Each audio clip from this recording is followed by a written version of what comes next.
So tonight's episode is a really, really good one. I just feel like I need to apologise for the audio.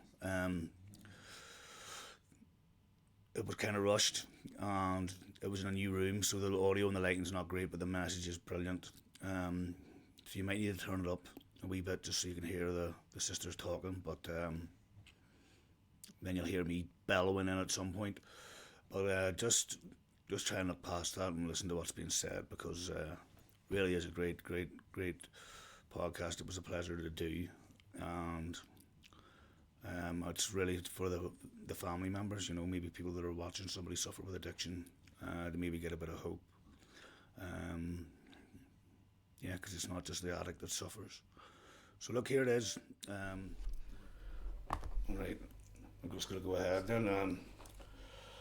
I can actually add in the stuff at the end, but we're gonna do a bit of a family side of things today. I've invited some family members of a friend of mine that is going through recovery. They're very passionate about wanting to speak and share their experience, and I'm just going to really kind of give the opportunity for them to do that.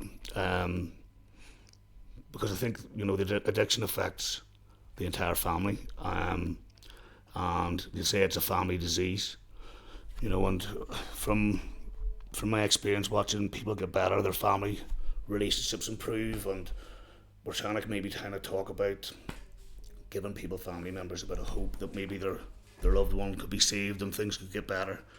I know that the lighting's not very good here, but it's just the room that we ended up with today. But look, I really want to give this time to you to speak. So if you want to introduce yourselves, just and see where we go. Yeah, I'm Julianne, I'm Paul's sister. And I'm Nikki, Paul's sister.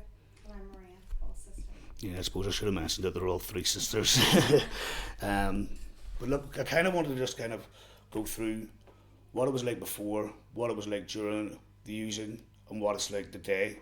And just kind of really hand it over to you to kind of tell us a bit about Paul and your experiences. And Yeah.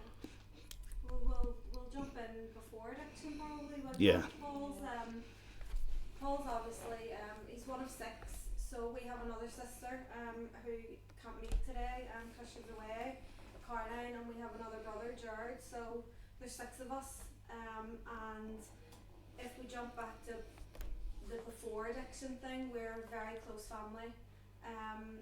Five of us have children. Jared doesn't have any, but he's the Uncle G and Uncle Paul are like the two. You know, they're our uncles, and you know, our kids are all very close. Mm-hmm. We go out together. Yeah. We socialise together. Summer holiday together. You know, we would meet on a Saturday at Mummy's, all of us in different cars, head off for the day to Hourglass or to Newcastle, Tullymore Forest. Yeah. We love doing things like that, bringing barbecue. So we've always been very close and kept our children close, and they have that real close bond with all of their aunties and uncles, but they love their Uncle Paul dearly. Yeah. And you know, Paul struggled with addiction for a number of years now, was it? Yeah, definitely a number of years. I think maybe it would be fair to say a number of years, but then like things really took a peak just the last year or two. Yeah, Before COVID, yeah. maybe? I'll say that as well. I remember Paul speaking with me. I never knew that Paul had an addiction. There was never any signs of it. Mm-hmm. Yeah. Wasn't like he you know, it came as a shock. It came as a big shock when he spoke to me, and he said that he had the addiction, and at the end he wanted help. You know, he needed help and stuff like this. It was just taking over his life. It was getting him down. It was affecting things. And from that point, Paul was kind of like, yeah, I'm okay, I'm dead on. How are you, bro? I'm dead on. So when Paul was telling us that, and telling me that, I was thinking, yeah, he's okay. Mm. He's okay. Until what Nikki says there, about 2 years ago, it kind of, it was like Paul was okay, Paul was okay. Well, we were thinking Paul was okay, but Paul was actually hiding what he was going through until then, bang, it just, and you know, Paul went from, I said even, you know, Paul was my hero. Paul still is my hero. That's my big brother. You know. sounds like after resolve. Oh, I well, should say, yes, you know, yeah, we all sort of feel that towards him, not just. There's Paul and Jared, our two big brothers. And then seeing him so, he just completely changed. He changed as a person. He changed the addiction took over him and changed him into somebody that we didn't know anymore. Paul was, when we lost our daddy, Paul almost took the role, Oh, the seen daddy. himself as the role of the protector, Mm. and he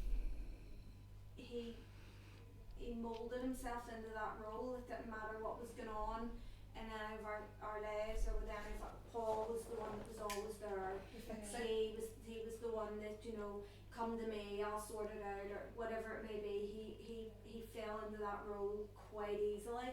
But when Maria talks about Paul for us in hindsight now, Paul was a functioning addict for a very long time. Yes, He you know, when Maria says about we didn't have there were no signs of his addiction, it's because it was he functioned quite well with it. And then when that decline happened, whilst we were shocked, but we automatically, as a family, when that happens, you jump into fixing mode. Yeah. Right, we have to fix him. And we started on a journey where Paul well certainly were me and with all of us were the same, but it was, right Paul, we've got you sorted, we've arranged this, you're going to go here, we've made you an appointment for this person, and we were thinking it was up to us to fix him, so we were constant, and he was going along with it and he was making the appointments, but no sooner would he engage with whatever it was or whatever program that we had brought him to, or whether it was a GP or, you know, anything else, and no sooner had he engaged than we would be right back to square one again with him. I think really too, I mean, I know that I went with Paul to a lot of appointments that were arranged, but really, you know, it's hard for somebody to say, I need help, you know, and you 100%. hear all this talk about people saying it's okay not to be okay. If you need help, you should ask for it, you know, so somebody in that situation, it's a big thing for them to say, okay, I need help. And I found that, I mean, apart from going to these appointments, it was just someone having a phone number and an appointment for another phone number. There was no, I don't know, there was no like follow up. It was just like an appointment where you have a bit of a chat and it was like, right, I'll see you later. Yeah. There was no, You were being signposted to it was, different. you know, go different here, go there, organisations. but really you weren't getting anything that you needed or Yeah. any help that you needed. And I remember Paul actually said once, he's in a programme now that is fantastic, but I remember he said once, all these people that he was being signposted to from the GP or from wherever, and they were sitting him down and they were saying, I know what you're going through, and none of them did know what he was going through, and he found that patronising. Insulting almost. Yes. And it was almost like, no, you How could you? how could you possibly know Yeah. what I'm going through? And, you know, Paul has shared with you in podcasts previous, his, you know, some of his life experiences, and there's a lot to our brother, Mm-hmm. and to sit in front of somebody that thinks they know what you're going through when they don't. So I understand now, I didn't at the time, but I understand now how he maybe couldn't engage with that person, why he felt the way he felt, why he felt so alone and on his own, even though he was surrounded by all these people, but Paul felt alone. I can empathise with that, like, yeah. It's quite sad, like, it's quite sad, and, you know, With the programme he's with now,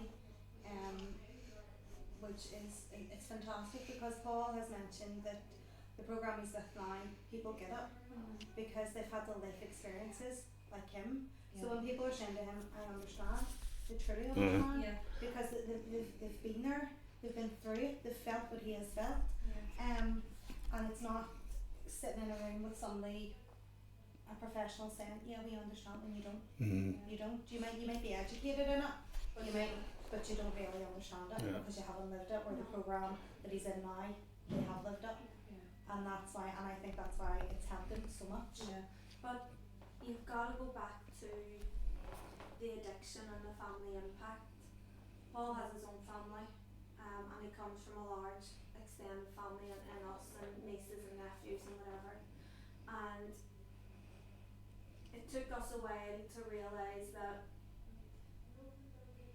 we couldn't fix Paul as much. We wanted to fix him, we wanted to make it all better, but we went through a long time, a couple of years easily, of thinking we could fix him. And at one stage, I know for me, surely, I almost felt like, why is he being so selfish? Why is he putting us through all this? Why is he doing this? Like, he has family that love him, and he has a family himself. Why is he being so selfish? Because if you don't, it's hard to understand addiction if you don't have the addiction. Because even now, in the understanding of Paul's addiction, it's my understanding of it as a family member, because I can't possibly know what he's going through, as in how his addiction, how he's overcome it, how he lives with it every day. Does that make sense? Yeah. I'll only ever know it as From an outside perspective. From an outside Yeah. perspective. And I'll how, never yes, understand and it how from it his. affected the family. But Yeah, he, it's the whole family thing, it's not just the person. the kids, Mommy. Mummy, we had late nights. We had nights of sitting with Paul while he was, going through his demons and his, long evenings. Nicky, you know that. Yeah. We had, at one stage, and I don't. We were out like walking about Belfast City Cemetery in the middle of the night, thinking our brother was, gone. And we're in bushes and trees and over by our daddy's grave, and it was horrific. Yeah. And it was really what's really hard as well was, it's hard to understand if you love someone so much because they're your loved one, they're your brother or your sister, whoever that may be. But for us with Paul, we loved Paul so much, but at some point I didn't like him. Even though I love him with every beat of my heart, but addiction was turning him into a person and making him do things that I didn't like. Yes. And at times I couldn't understand. You can't wrap your head around that. It's how are you meant to love him so much if you're sitting here saying, and we'd had many an argument, you know that. Yeah. And I was saying, I can't do this anymore, I can't help him anymore. And we got to the pinnacle where we kind of all thought, what are we going to do here? Either something changes It's like or we're going to lose him. For me it was like grieving for someone who's still alive. Because slowly but surely every day you watched your brother just turn into a completely different person. That's what it was like. It was like grieving for him while he was still alive because it just wasn't in anymore. And then I went through a stage of I couldn't sleep at night when I knew he was out. Constantly You're just waiting on that call or the rap to the door. The call or the rap to the door of there was something wrong with him. He took sick, or the worst case scenario that he was dead. Yeah. And I was just sitting waiting on that. And then when I voiced it, it was to my mum, and then she broke and so realistically we were all sitting waiting, but nobody was voicing it. Yeah. Sitting waiting on losing him. Yeah. And the podcast we done previously yourself, he mentions about the suicide attempt, and he mentions all that, and that was horrific. That was because it wasn't Paul. It wasn't our brother. It wasn't. Addiction just takes over. It just took over him. Literally took over him, and he still to this day has no memory of that. He has no memory of it. In a way, for him, I'm thankful that he has no memory of it. Yeah. Because if we felt how we felt, I can't imagine how he felt at the time. And that was the kind of, that's it. put him on his journey. Yeah. Well, at the hospital, many as you know, many of admission to resus Mm-hmm. in the hospital as well. And every time he had that really close call where he was kept in resus and he was spoken to by a consultant and then would be okay for a couple of weeks and bang, he would go again.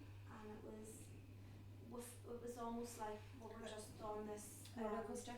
roller coaster. We had our ups, we had our downs, we had times he was okay for a while and so it would go. And Maria and Nikki talk about like when he was out, like we have our family chat, our sisters chat where he'd be in the chat all night, anyone heard from Paul or Yeah. do we know where he is, and it was getting to the stage where you were going out driving about just to see if you could see him, just to see, until I remember one time I thought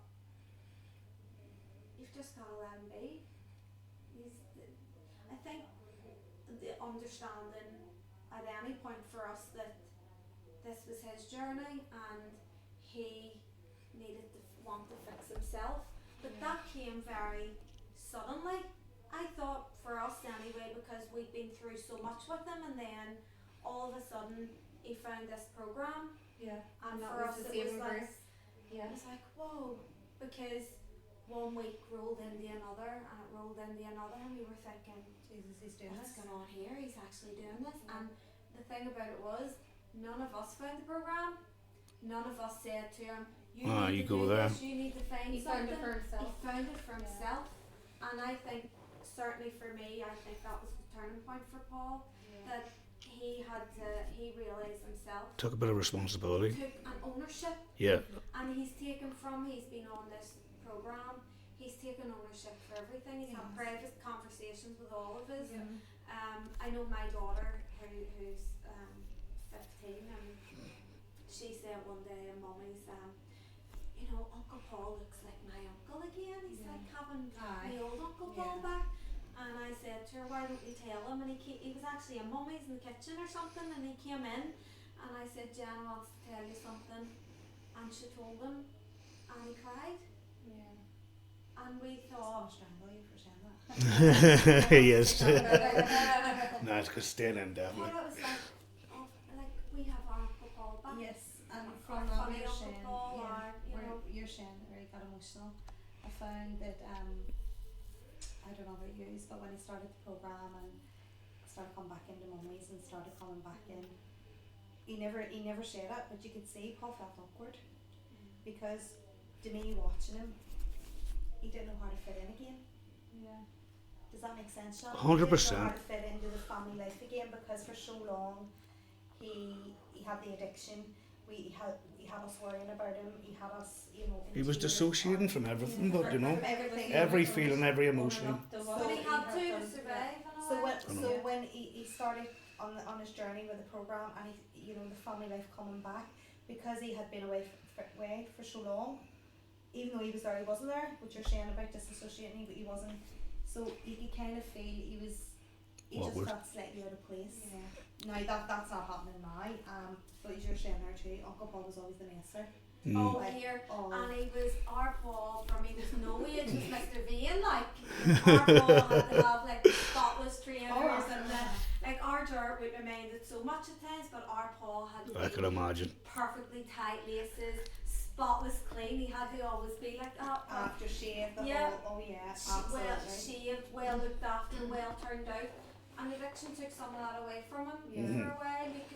He'd become dishevelled, and you know he wouldn't have had a shave. And That was the wee signs. And Yeah. we'd have looked at him. It's okay now in hindsight because hindsight's a wonderful thing. But Yeah. at the time, you know, we didn't just pick all of this up. But he's back. He's back to that. You know, he's back to that brother that you know likes to wear his nice clothes and smell nice, like look nice and all the rest of it. Back to him again. He's back to him again. And slagging. And all the slagging and bantering with him. As much as, I mean, he's, as you know now, I mean, he's a granda. He's a father himself. He's a proud father. He's a granda. He's another grandchild on the way. And his life through the following of this programme has just been totally transformed. And you know what I'd say to anybody out there is, you know, if you're a family member, and you'll probably relate to all this, that you've tried to make the appointments, you're trying to fix them, you're trying to tell them what Yeah. they need to do. And I think, you know, in hindsight now for us, I wish I'd have understood that I could have said to Paul, what do you want? What do you need from me? Yeah. What do you need me to do? Because I'd say Paul probably would have said to me at that time, I don't need these appointments, or I don't want these appointments, or I don't need you to be taking me by the hand, I don't need this, I don't need that. It's the understanding of all of that, but certainly now, you know, where he's at the minute, it's definitely like we have our brother back, like. Yeah, 100%. It's just giving hope to people that, you know, There's hope. there is hope. Hang on to it, Yeah. because it's there. It is there. Hang on to the hope. Hang on to what you need to hang on to, because you know it's available. It's just, for me anyway. I you know, your podcast is a perfect way of getting some of this information out, because it's not. That's there. the thought, yeah. It's not there. Like recovery's not, it's not visible enough, you know. No. And I think, you know, you've brought up a really, really key point to recovery in my perspective. You know, you were talking about the fact that you were on the outside, Paul was on the inside. Like, you just couldn't speak to him, you couldn't do anything about it. And then he came to the programme and he was heard and he was understood. Yeah. That, to me, was the key point in the whole thing.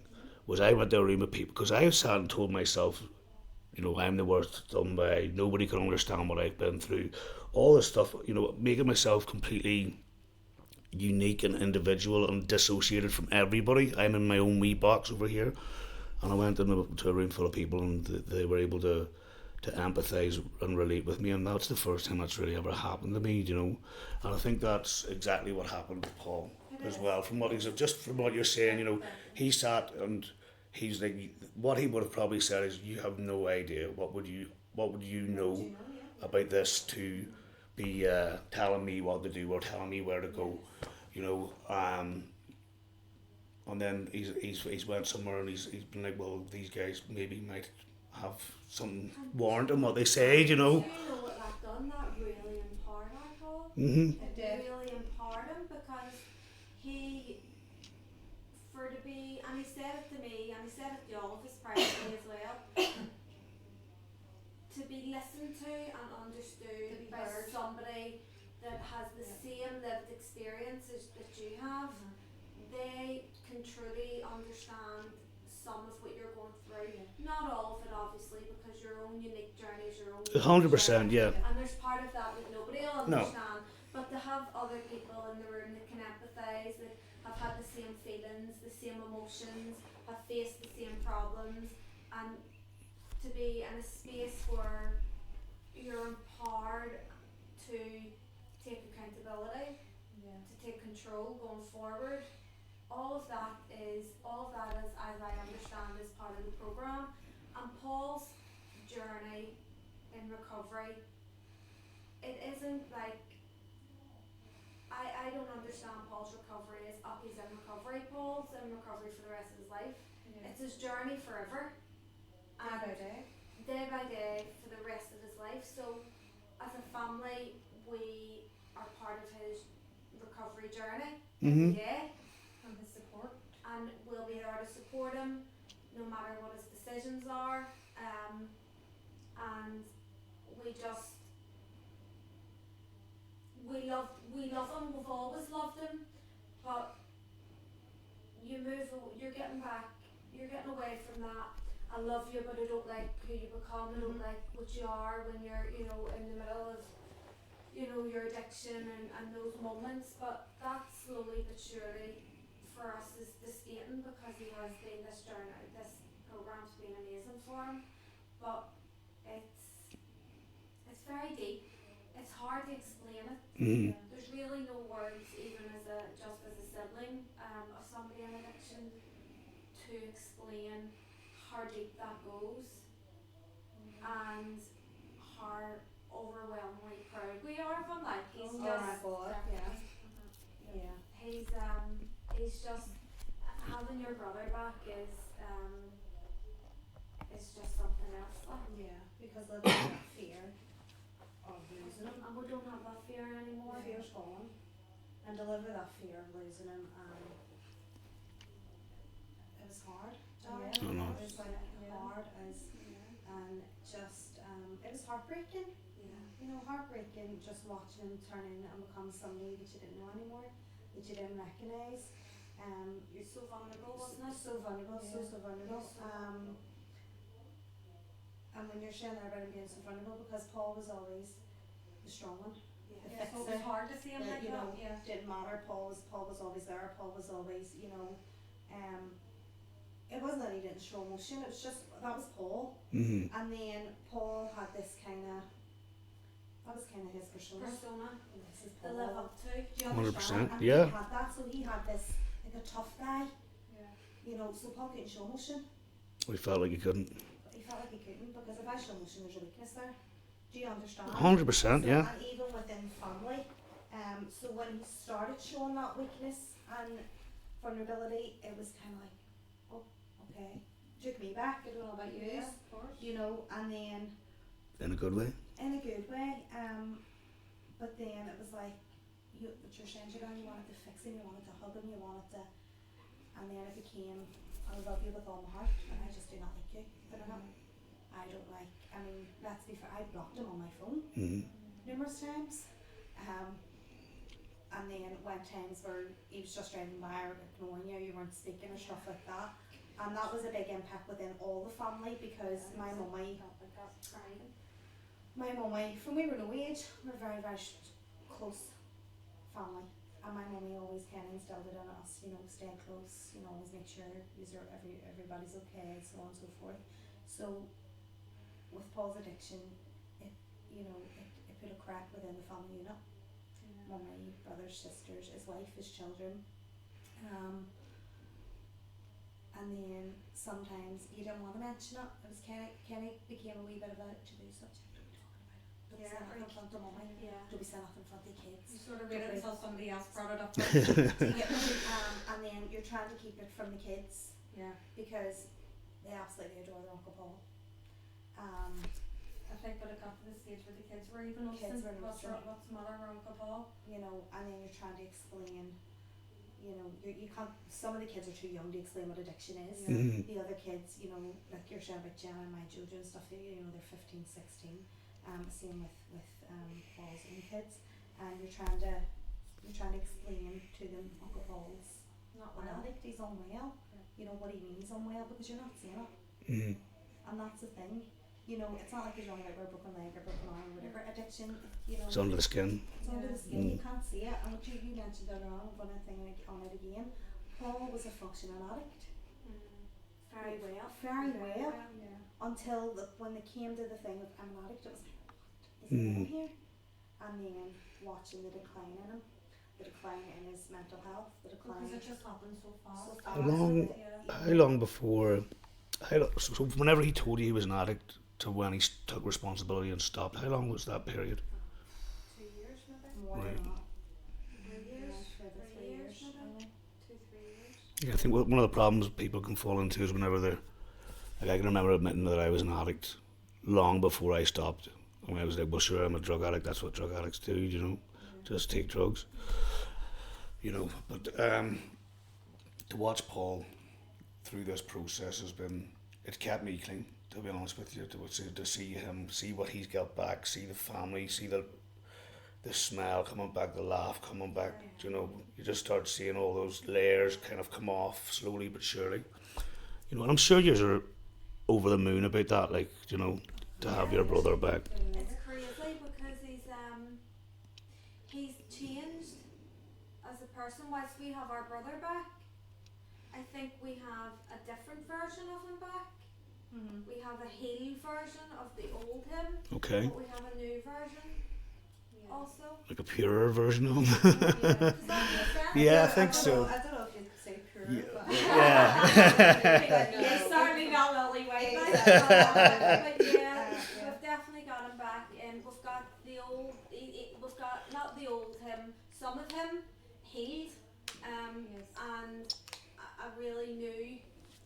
a new part of him, a new Paul in a Someone way. who's taken ownership for. Yeah. Yep.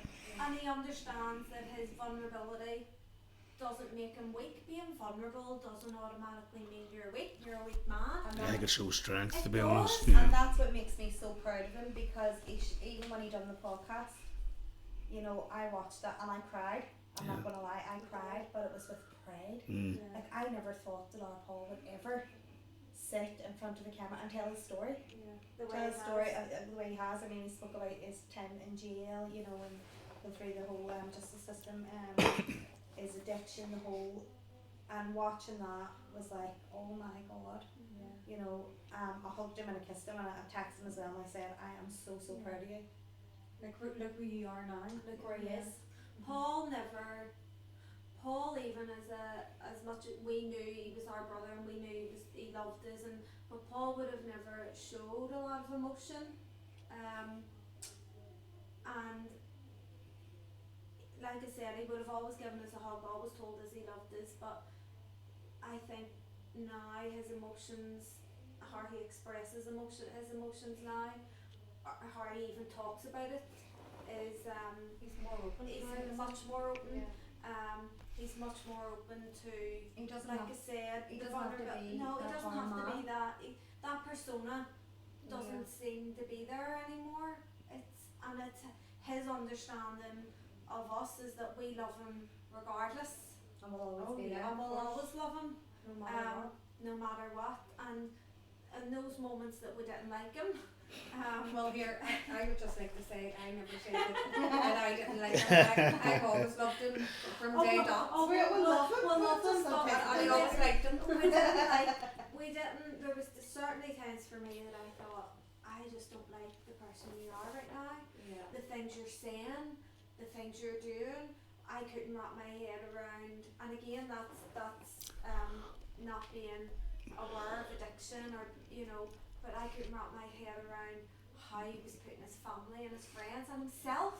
Yeah. I thought, you're risking your life here. Addiction sort of just pulls people right to the bottom. It's But he said to us at one time, you have to get to I the had bottom. to get to my bottom. I was at your bottom maybe for a while, and I was at your bottom Yeah. and your bottom, but I had to reach the bottom of myself before I knew that I wanted to fix this for Yeah. me. And actually, and I don't say this, it's probably a bit, it's not the right words, but Paul, for me, when he did get to that rock bottom, because it was the years were so difficult, and then in the couple of years that it took him to kind of find the program and move on, but it's almost been like, well, it's too easy. It's like, how come how has that never happened before? How's that? Yeah. So I know, as a family member, and even for people listening to this, like I said earlier, hang on to the hope.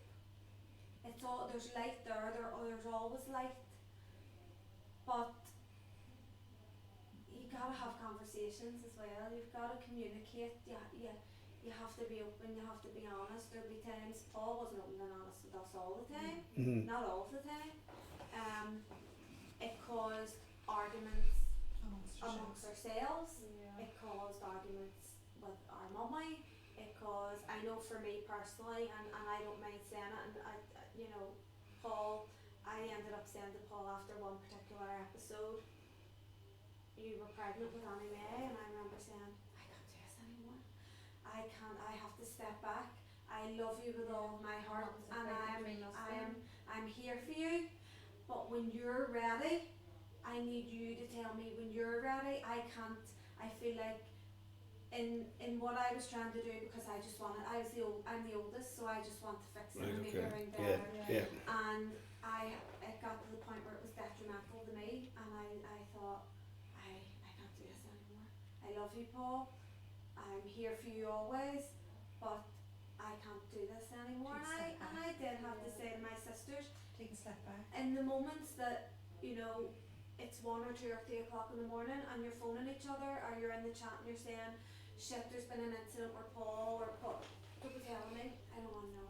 Unless it's something really serious, Just don't have the energy for it anymore. Yeah. I felt like it was draining me as a person, and then I felt selfish. Mhm. I felt really selfish that I couldn't be this person for him. And I think in feeling that I suppose that's vulnerability on me as well. But then I had to be like, I can't do it anymore. It was draining. It was exhausting, mentally and emotionally. Yeah. And let me tell you something. You know, if you're physically drained is one thing, but until I've experienced emotional exhaustion and mental exhaustion to the point where you just think There's nothing else to give. I had nothing else to give. And in a way, I thought, if I step back from this now, here's where I was at. If I step back from him now, here, when we lose him, it's not going to be that hard for me. Yeah, and that was Because it. that's where we were with Paul. And that's kind of back to grieving somebody that's still alive. Yeah. Yeah. And then I would always be mindful of, I've lost some friends to addiction. Yeah. So I would always be mindful of,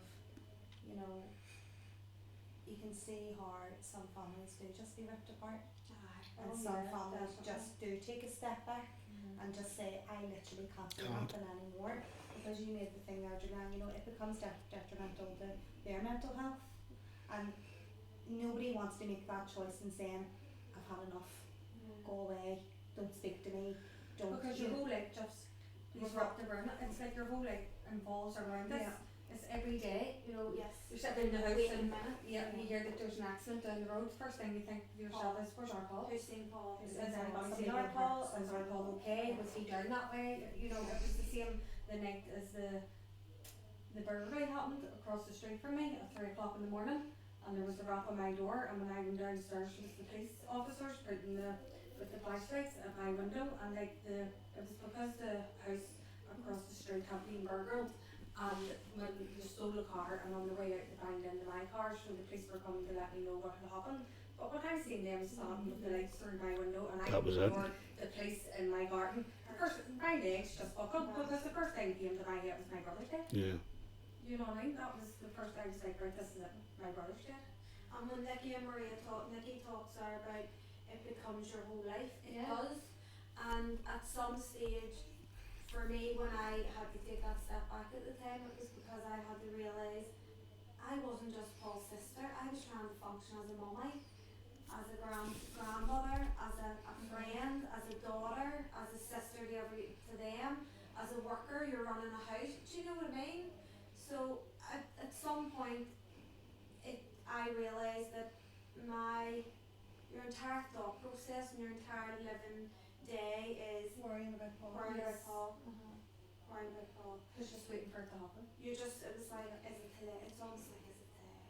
Yeah. Especially, and it got to the point, like at one stage it was the weekends, maybe from Friday to Sunday you had that, and then it was like, well, maybe from Thursday to Sunday, and then it was Thursday to Monday, and then before you knew It it, was constant. all week. It was just 24/7. And if you hadn't seen him for a couple of days, and we're trying to think, we're all doing our own thing, we're all living our own lives, whatever it is. Let's go. Okay. And until it got to the point one day, I remember saying to Maria and Nikki one day, Nikki wanted to go out in the car, looking at him, and I remember thinking, Because she had a big argument that it's night. like, well, if you find him, what are you going to do? If you find him, what are you going to do? Mm. But it's just to find him to know he's okay. Yeah. That was where you were at. Yeah.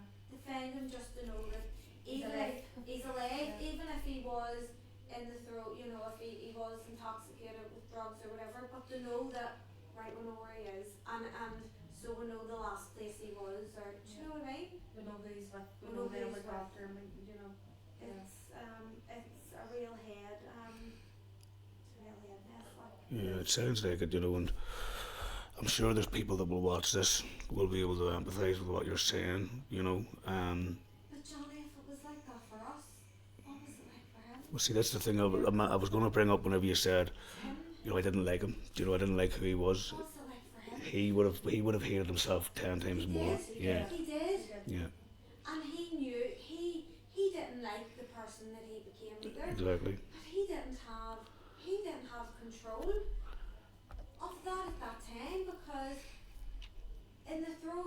addiction, all he wanted was what he wanted. To Yeah. get high, to get the drugs, to Get away from what he was feeling. Yeah. Yeah. That's what it was like. And the thing of addiction and the understanding of addiction is you don't become addicted to something just because you think, oh, I'm going to become addicted to it for, it's like, it's a long, It's a it's a process. Yeah. process, it doesn't happen overnight.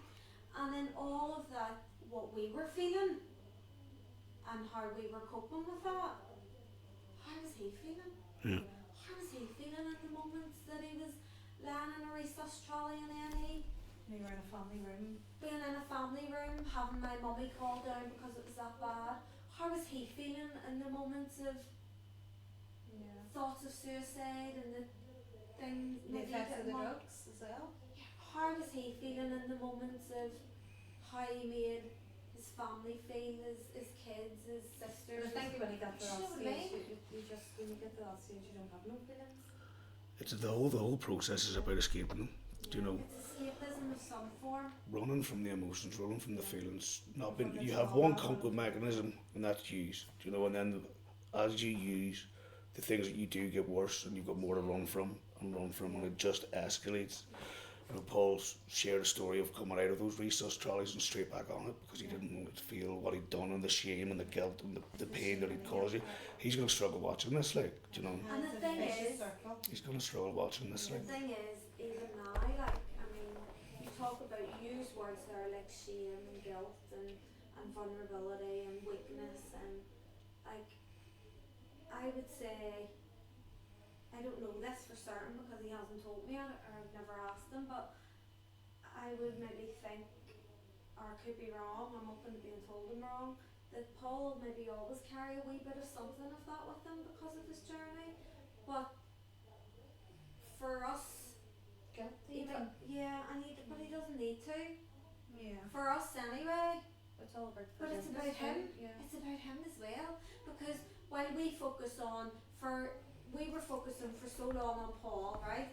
And the addiction, and then okay, it's stepping back, and then my shift came back to where I'm at for me, and all the rest of it, and then it's finding the balance of, right, this is where I'm at, this is where Paul's at, especially, I mean, we're talking about relationships as a family, but we all have our own individual personal relationships with Paul. Yeah. Oh yeah, and he'll always tell you I'm his favourite No, sister. and she, then Awesome. we have a family chat, and she forever puts in it when she's making dinner, and he's the first one that gets offered the lasagna if there's any left over, the stew, Oh, or yeah. it's up, it's Jared, Paul oh, first. Jared, it's the same. It's like a brother thing. Yeah. The brothers get, the brothers Here, and Well, do you know we what? just It's have not to one get that dinner. clarified, but No, you're I only have favourite the, because you feed him. Yeah, that I definitely favourite. No, you're not. because you feed him. Okay. Okay, now.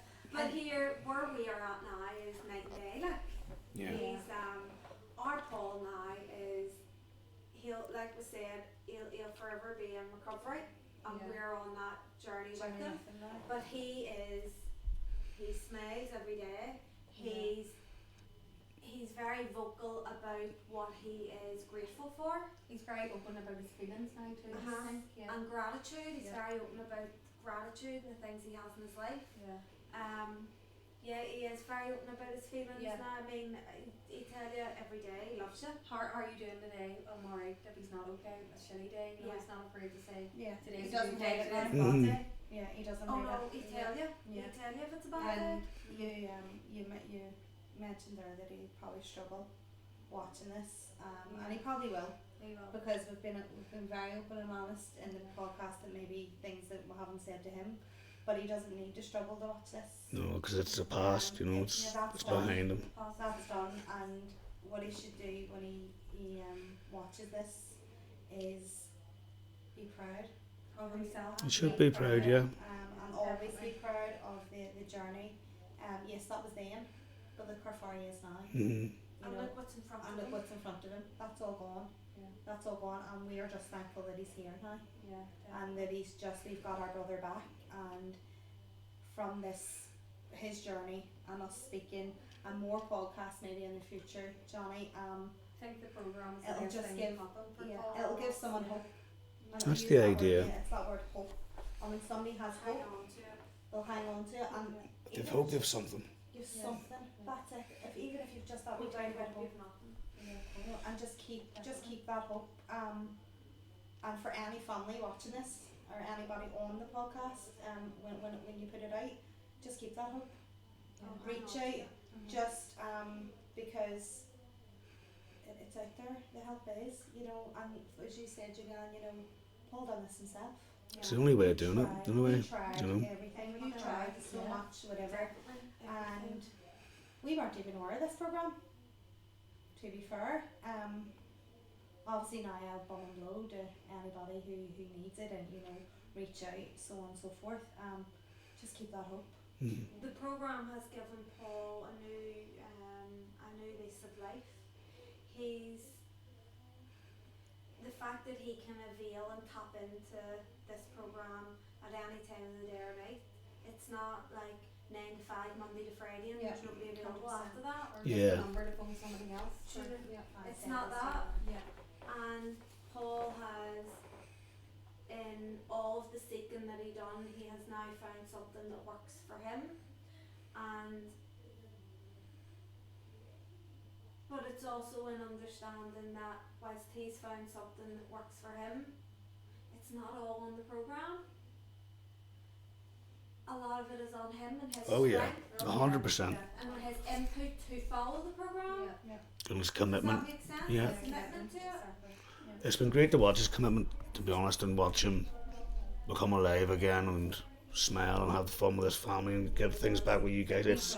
It's kept me going, to be honest, like, you know. tell him that. You give him that. I'll be up with all this thing, which is on, you know. But you know, you mentioned earlier on, you know, that he's a better version of himself today, you know. And I think that this, I only heard it in the last week, you know, that addiction's the only disease that if you treat it and treat it properly, you'll be better than you were before you got it, Yeah. you know. And I think, you know, there you go, you said it without being prompted, you know, that he is a better version of himself. I believe I'm a better version than I've ever been in my life. I have a bit of self-respect. I can look people in the eye. Do you know, I find it hard sometimes, but do you know what I mean? And it's just about, what was important, I think, for Paul was to show who he was to somebody. You know, it doesn't matter about somebody seeing who he is, it's about the ability to be able to show who you are to somebody. You know, and to be part of that process with Paul was, you know, I was honoured, you know what I mean? We've had some great talks and great laughs, you know, and it's just it's great to have a good family around him, like, you know, and it is good, like, and he deserves it. We want to see him ice skating. What's he like? And we all go over the kids. We're talking about the kids and stuff he loves to do with kids. So, like, we jump in the car. Haven't done it in a while now. Jump in the car and go over ice skating. What's he like on the ice He's a rink? good dancer too. But here he is a good dancer. Is he? Well, he used to be We'll able have to to do get the wee that. video out. Yeah. I'd have to see that, yes. Oh, he's a good dancer, alright. He loves the banter and crack. Yeah. He's a good laugh, yeah, he loves Oh, it. he's if you can't take a slagging, Good luck. don't be wearing him. Yeah. Don't be wearing him because he can just cut you and he's so quick with it. Mm. It just rolls off. And there's times you're like, for God's sake, And okay. that laugh of his. Calm down. Well, look, we're coming into the last about 5 minutes. This because this building closes in about 10 minutes. I don't even know if I'm going to need to edit that. Do you know what I mean? That was a great conversation. Like, do you know, I'm really hoping the audio's okay. I'm worried it's going to bounce off the walls, but if it does, it does. You know, we're just going to have a bit of a bad audio. You didn't make it like you just, as you said, it's just a conversation. I Yes, didn't feel yeah. uncomfortable at all there. So that's That it. was just like it just easily flowed. It's the authenticity needs to Yes. come. You know, and I told you once at the start, it's a bit, and then it just flows. You know, and it's been great to listen to his talk. You know. In the last couple of minutes, is there anything you want to add? Is there anything you want to say or clarify or just? Nicky's not the favourite. He just Okay. like hurt his hand, you better. Put a wee clip in at the end. We asked them Paul who the favourite sister is. I will. I'm ready to say Carla. Yes, Because she's not here. It's Nicky. But no, I think what I like to say on any to a family first and foremost, if you've a loved one who's an addict, whether they found that help yet or not, hang on to hope. Yeah. Love them, warts and all. Mm. Communicate with them. You'd be surprised what somebody tells you if you actually take a minute to sit down with them and have that conversation. Mm. You might be finding something out about your loved one or that person that maybe you Didn't even know. before. And for the person listening, if you are an addict or you have issues with drugs or anything else, there is a program, help is available, hope's the biggest thing you can hang on to. Find what suits you and what works for you, and once you find that, you will find a new you, like we talked about with Paul, a new version of you, a better version of you, a healed version of you, whatever way you want to look at it, but hang on to the hope. That's what I would, that's Yeah, definitely and what I would say. there's no shame. No shame. There's no Mm. shame in saying, No. you know, I'm an addict, I need No. help. And there's no shame for family members either who do need to take a step back, Yeah. you know, for their own mental health and for their own well-being, because it can be, what you said, Joanne, it can be detrimental to them also, and they can be kind of, they want to pull back, they don't want to pull back, they're worried, they're this, they're that, whatever, and making yourself sick, might be mentally or physically, while trying to help someone in addiction, you know, that's not good either. We'll see that. You know, we've seen it firsthand, Yeah. so there's no shame to family members either, just taking that step back Mm. and looking after them, but still being on the sideline, because that's what I felt to us, being on the sideline and them knowing, yes, I'm there, but for now I need to look after them. Yes, just always put it out, yeah, we are Yeah. always here for you. You know, we're always here when and if you need me, but for now I need to take that step back. Yeah. Okay. All right, I think we're gonna leave it there. Thank you so much, guys. It was just great to be part of that conversation. We can talk, can't we? Yeah, it flowed brilliantly, and it was just great to kind of sit and watch. I just can't wait to the end, because I know you're going to put a clip in, or Paul's going to say, Corey, I message my phone. I love you, sis. You know you're my favourite. You probably all do, yeah. I'm not sure what then. Get it out and say, right, Paul, do something to clear up here. Here now we have a wee message from Paul himself. I think he just wants to clear up a couple of issues. So here's Paul. This is to clarify that yes, Nikki is my favourite sister. I love that wee message from Paul. Just goes to show that there's a bit of laughter after the pain. You know, we do talk a lot about the heavier side of stuff, and you know, we also have a bit of a laugh as well. But normally on camera we're talking about the more serious stuff. But yeah, great to have a bit of a laugh.